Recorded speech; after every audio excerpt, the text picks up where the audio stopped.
Hello everyone, welcome back to our channel. আজকে চলে আসলাম দুপুরবেলার মেনু নিয়ে। দেখতে পাচ্ছ বেগুন ভেজেছি। বেগুনটা আমার খুব ফেভারিট। বেগুন ভাজা খেতে। আর এখানে ডিমের অমলেট করব। আর এই যে আমি রান্না করছি।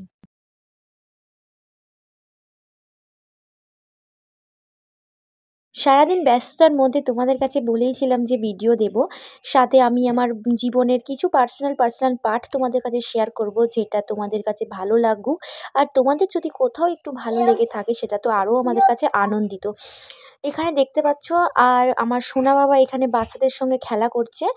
আর ওরা আর কি সবসময় তো, যেহেতু ওরা স্কুল ভর্তি হয়ে গেছে, তো আর স্কুলে ভর্তি হতে একটু দেরি আছে। হাতে খড়ির পরে কি স্কুলে ভর্তি করব। আর প্রচণ্ড ধুলোবালি খাটে, যেটা চিল্লিয়ে মানে মোটেও পারা যায় না। আর ওর সঙ্গে খেলা করছে আর আমি এদিকে রান্না করছি। এই সবের মধ্যে, এই ব্যস্ততার মধ্যেও তোমাদের কাছে একটু পৌঁছে দিই, যাতে সুন্দর মুহূর্ত তোমরাও দেখতে পাও। আমার সুন্দর মুহূর্তের টাইম পাস। কি বলতো, কিছু সময় খুব ভালো লাগে। আজকে আমি একটু এক জায়গায় গেছিলাম। আর এই যে আমাদের বাড়িতে একটু বোনঝি এসেছে, তো এই যে আমি ডিম ভাজছি আর বেগুন ভাজা করব। আর সাথে তোমার এর কষা, ভুলে যাচ্ছি, সরি, সোয়াবিনের কষা। তো তাড়াতাড়ি করে এইটাই আমার মাথায় এলো, ভাবছি এই রান্নাটা করি। আর বেগুন ভাজা হলে আমার অলরেডি অনেকটা ভালো লাগে ভাত খেতে।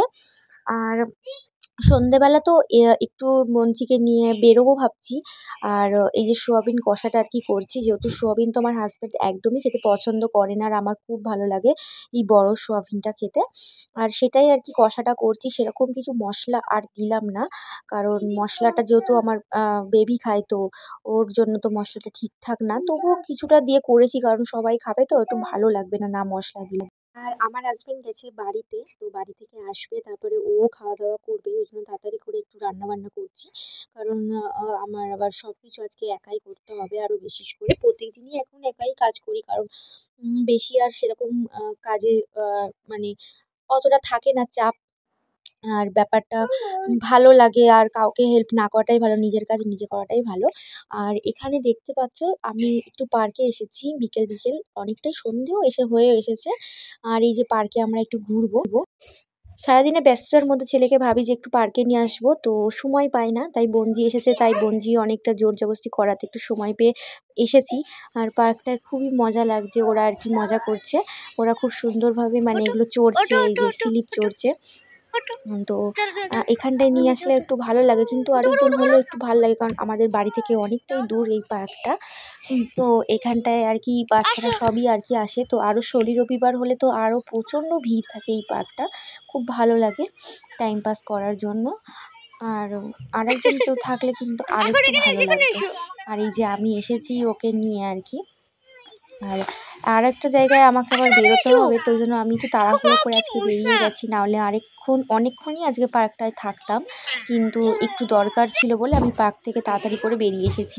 আর এই বাচ্চাটার মা আর কি একটু বাচ্চাটা ভয় পাচ্ছে, তাই জন্য বলছে কি যে আমার বাচ্চাটা যদি চড়ে তাহলে তার বাচ্চাও একটু চড়বে। তো এই করে দুজনার বাচ্চা চড়তে গিয়ে পড়ে যাচ্ছিলো, এরকম একটা ব্যাপার।